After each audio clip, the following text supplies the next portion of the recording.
جب حضرت مہدی کی قیادت میں مسلمان صاحب ایمان اہل عرب یہودیوں اور عیسائیوں کی طاقت سے ٹکرائیں گے تو ان کی مدد کے لیے دو جانب سے اللہ تعالیٰ کچھ بھیجیں گے مدد. ایک تو آخری مرحلے میں مدد آئے گی حضرت مسیح عیسیٰ ابن مریم کا نزول، جو یہودیوں کی طرف رسول بنا کر بھیجے گئے تھے. انہیں یہودیوں نے اپنے خیال میں سولی پر چڑھا دیا، لیکن اللہ نے فرمایا وما صلبوہ وما قتلوہ ولکن شبہ لہم بل رفعہ اللہ الیہ. اللہ تو اپنی طرف اٹھا کر لے گیا. اور احادیث صحیحہ جو کہ ہمارے ہاں متواترہ کے درجے میں، وہ احادیث جو صحیحین کی ہیں، ان سے ثابت ہے کہ حضرت عیسیٰ ابن مریم دوبارہ زمین پر آئیں گے. اور یہودیوں کا سب سے بڑا سرغنہ جو خود مسیح ہونے ہی کا دعویٰ کر رہا ہوگا، مسیح الدجال، اسے حضرت مسیح قتل کرے گے. لیکن ایک دوسری حدیث سے معلوم ہوتا ہے کہ مشرق سے فوجیں آئیں گی حضرت مہدی کی مدد کے لیے. یخرجون ناس من المشرق یؤدون للمہدی یعنی سلطانہ. مشرق کی طرف سے فوجیں آئیں گی کہ جو مہدی کی حکومت کو مستحکم کرے گی. خراسان کا لفظ آتا ہے ایک دوسری حدیث میں. خراسان سے سیاہ عالم چلیں گے، انہیں کوئی نہیں روک سکے گا یہاں تک کہ وہ یروشلم میں جا کر رسم ہو جائیں گے. اور حضور کے زمانے میں اچھی طرح سمجھ لیجئے، ہند کسے کہتے تھے حضور کے زمانے میں؟ پاکستان ہند میں شامل نہیں تھا. سندھ و ہند، سندھ ایک مکمل ملک تھا، ہند اس کے بعد شروع ہوتا تھا. یہ راجپوتانے کا اور تھر کا ڈیزرٹ جو ہے، اس سے آگے جو ہندوستان ہے وہ ہند تھا. یہ جو ہمارا پاکستان ہے یہ ہمیشہ ہند میں شامل نہیں رہا. حضور کے زمانے میں بالخصوص سندھ و ہند، دریائے سندھ چلا آ رہا ہے. یہ ساری ٹریبیوٹریز جو پنجاب کے اندر اس کی ہیں، یہ سب ایک علیحدہ ملک ہے جو اس زمانے میں سندھ کہلاتا تھا. اور نمبر 2 یاد کیجئے، اس زمانے میں خراسان ایک علاقہ تھا جس میں موجودہ افغانستان کا 2/3، تھوڑا سا حصہ ایران کا، اور جہاں تک میں تحقیق کر سکا ہوں آج تک پاکستان کا بھی علاقہ، خاص طور پر مالاکنڈ ڈویژن جو اس خراسان میں شامل ہے. خراسان سے سیاہ عالم چلیں گے جو جا کر یروشلم میں نصب ہوں گے. یہاں بھی ایک نقطہ نوٹ کر لیجئے، پہلے بھی یروشلم ہم سے چھینا تھا. کس نے چھینا تھا؟ عیسائیوں نے، کروسیڈرز. واپس کون لیا؟ کس نے لیا؟ عربوں میں دم نہیں تھا، عرب عیاشیوں کی وجہ سے کھوکھلے ہو چکے تھے. واپس لینے والا صلاح الدین ایوبی، کرد خون. اب دوبارہ یروشلم لیا جا چکا. چھینا کن سے گیا؟ عربوں سے.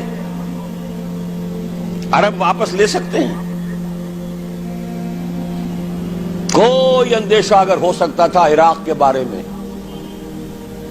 کہ شاید اس کے ایٹمک دانت نکل آئے، جو سازش کی گئی، جس طرح اس احمق اور پاگل صدام حسین کو دام میں پھنسایا گیا. صدام 100 جال، دام کہتے ہیں جال کو، 100 اس میں جو پھنسا ہے تو اگلا پچھلا کھایا پیا سب پگلوا لیا. اور ہے ہی کون؟ اس کے پاس ایٹمک ہتھیاروں کا ذخیرہ موجود ہے، اور کسی کے وہ ایٹمک دانت بھی نکلنے نہیں دے رہے. پاکستان کے اوپر کتنا دباؤ، اور ہمیں نہیں پتا کتنا کچھ دباؤ قبول کیا جا چکا. یہ تو سبھی مانتے ہیں. کیپ کر دیا گیا، روک دیا گیا، آگے تو نہیں بڑھ رہا، یہ تو سبھی مانتے ہیں. رول بیک بھی ہو گیا یا نہیں کچھ پتہ نہیں. لیکن کسی صورت یہ نہیں تسلیم کریں گے، قبول کریں گے کہ کسی مسلمان ملک کے پاس ایٹم بم آ جائے. یہودیوں کے پاس ذخیرہ موجود، سب جانتے ہیں. بہرحال یہ جان لیجئے اس علاقے سے امید ہوتی ہے سندھ اور خراسان. حالات بہت خراب ہیں ہمارے، اور حالات بہت خراب ہیں افغانستان کے بھی، لیکن حالات کے بدلتے اللہ تعالیٰ کی مشیت کے تحت دیر نہیں لگا کرتی. سیرت نبوی میں مجھے نظر آتا ہے سن 10 میں 10 نبوی ہجرت سے 3 سال پہلے 2.5 سال پہلے کہیں سے کوئی امید کی کرن نظر نہیں آتی تھی کہ عرب میں اسلامی حکومت قائم ہو جائے گی. 10 برس ہو چکے محمد الرسول اللہ کو دعوت دیتے ہوئے، اور ابھی تک بمشکل 125 آدمی ہے. اپنے بل پر اپنے طاقت پر مکے میں رہ بھی نہیں سکتے.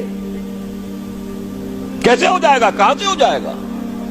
میں آج پوچھتا ہوں، کوئی سر بتائے کہیں سے کوئی امید کی کرن اس وقت نظر آتی ہے؟ اس ماحول میں لے جائیے. اگلے 3 سال میں کیا ہو گیا؟ پہلے سال 6، اگلے سال 12، اس سے اگلے سال 72، اور بیعت عقبہ ثانیہ ہجرت، اور وہاں سے اب حضور کی طرف سے شروع ہو گیا انیشیٹو. تو ہم نہیں کہہ سکتے اللہ تعالیٰ کی قدرت، اللہ کی مشیت. یہ یقین ہے کہ دنیا کے خاتمے سے پہلے نظام خلافت قائم ہوگا، اور تمام دنیا میں ہوگا. ظاہر ہے کہیں پہلے کسی ایک جگہ سے ہوگا، جیسے حضور کے زمانے میں ہوا. اگر بیک وقت پوری دنیا میں ہو سکتا تو حضور کے دست مبارک سے ہوتا. اگر حضور کے دست مبارک سے بھی ایک ملک میں ہوا، جزیرہ نما عرب میں ہوا، پھر حضور کے امتی ہیں نا، ابو بکر ہے، عمر ہے، عثمان ہے، صحابہ کرام کی فوجیں نکلی ہیں، امتی ہیں. امتیوں کے ہاتھوں اس کی توسیع ہوئی. اب بھی یہی ہوگا، کسی ایک علاقے میں ہوگا. میرا گمان ہے، میں یہ یقین سے نہیں کہہ سکتا. گمان بھی میرا ان احادیث کی روشنی میں ہے جو میں نے آپ کو بتا دی اور موجود ہے اس کتابچے کے اندر. علامہ اقبال نے بھی انہی کے حوالے سے کئی کہا ہے، میرے عرب کو آئی ٹھنڈی ہوا جہاں سے، میرا وطن وہی ہے، میرا وطن وہی ہے. اس علاقے سے کچھ ہونے والا ہے اور ہوگا انشاءاللہ. میری زندگی میں نہ ہو، آپ کی زندگی میں نہ ہو، کوئی پرواہ نہیں. حضرت حمزہ تو شہید ہو گئے غزوہ احد میں. 5 سال کے بعد حضور مکے میں داخل ہوئے ہیں فاتح کی حیثیت سے. حضرت حمزہ کی نگاہوں نے، ان آنکھوں نے تو نہیں دیکھا، عالم ارواح میں اللہ نے کیا مشاہدہ کرایا ہوگا انہیں، وہ تو ہمیں معلوم نہیں.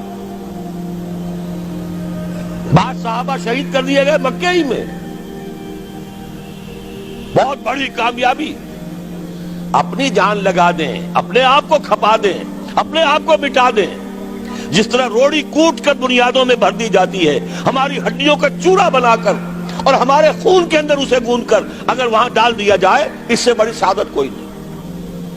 اس پر تعمیر ہو خلافت علی منہاج النبوہ کی، ہم اس کی بنیاد کے اندر دفن ہو جائیں، یہی بہت بڑی سعادت ہے. لیکن یہ ہوگا. میں نے عرض کیا تھا کہ یقین ہے مجھے کہ ہوگا، اور ہر صاحب ایمان کو یقین ہونا چاہیے کہ ہوگا. باقی یہ کہ یہ آثار ہیں اور احادیث بھی ہیں، اور 400 برس کی تاریخ بھی بتاتی ہے کہ یہیں سے ہوگا. 1000 برس تک سارے مجددین امت عالم عرب میں پیدا ہوئے. 11ویں صدی کا مجدد اعظم شیخ احمد سرہندی کہاں دفن ہے؟ سرہند میں، ہندوستان میں. 12ویں صدی کا مجدد اعظم شاہ ولی اللہ دہلوی کہاں دفن ہے؟ دہلی میں.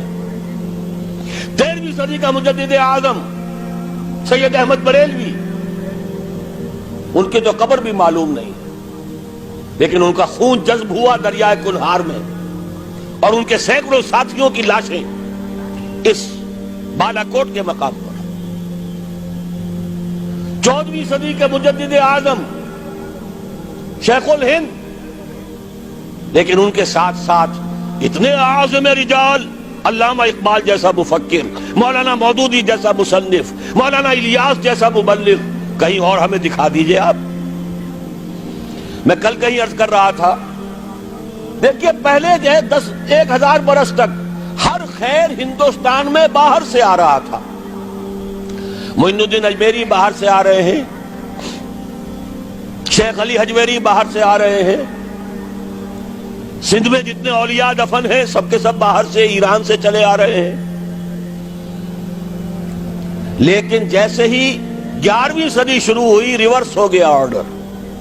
اب سلسلہ مجددیہ نقشبندیہ اب ہندوستان سے نکل کر پھیل رہا ہے. پورا افغانستان، پورا ترکستان، تمام یہ ترک ریاستیں جو آزاد ہوئی ہیں ابھی USSR کے خاتمے کے بعد، یہاں تک کہ سائپرس، جزیرہ قبرص، پورا ترکی جو اب بھی ہے موجودہ ترکی، سلسلہ مجددیہ نقشبندیہ کہاں سے چلا؟ ہندوستان سے پھیل گیا پورے عالم اسلام. مفکر، علماء دین اور تمام علوم دینی کا مجدد شاہ ولی اللہ دہلوی، خالص ترین جہاد فی سبیل اللہ دور صحابہ کے بعد جماعت مجاہدین جام شہادت نوش کیا، سینکڑوں ہمارے مجاہدین. پھر 14ویں صدی میں اقبال جیسا مفکر، مودودی جیسا، دوبارہ دوہرا رہا ہوں، مصنف، مولانا الیاس جیسا مبلغ مجھے تو کہیں نظر نہیں آتا. تمام مسلمان ممالک آزاد ہوئے، کہیں اسلام کا نام نہیں لگا. نہ سیوکارنوں نے نعرہ لگایا، نہ کہیں کسی اور نے نعرہ لگایا. عربوں نے بھی عرب نیشنلزم کا نعرہ لگایا، اسلام کا نعرہ نہیں. تحریک پاکستان میں نعرہ لگا، پاکستان کا مطلب کیا؟ لا الہ الا اللہ. صبح عرض کر چکا ہوں، تحریک خلافت پوری دنیا میں کہیں نہیں، صرف بر عظیم پاک و ہند میں. اور کیسی تحریک خلافت کہ ہندو شریک ہوئے، گاندھی شامل ہوا، پورے ہندوستان کو جس نے گنجا دیا. یہ دوسری بات ہے کہ جب خود مصطفیٰ کمال نے ختم کر دیا تو اب کیا کرتے؟ مدعی سست گواہ چست. نوٹ کرنے کی بات ہے، کچھ آثار ہیں، 400 سال کی تاریخ ہے، بتا رہی ہے پاکستان کا قیام خود ایک معجزہ. یہ ساری چیزیں مشیت ایزدی میں کسی بڑے خیر کا پیش خیمہ ہے.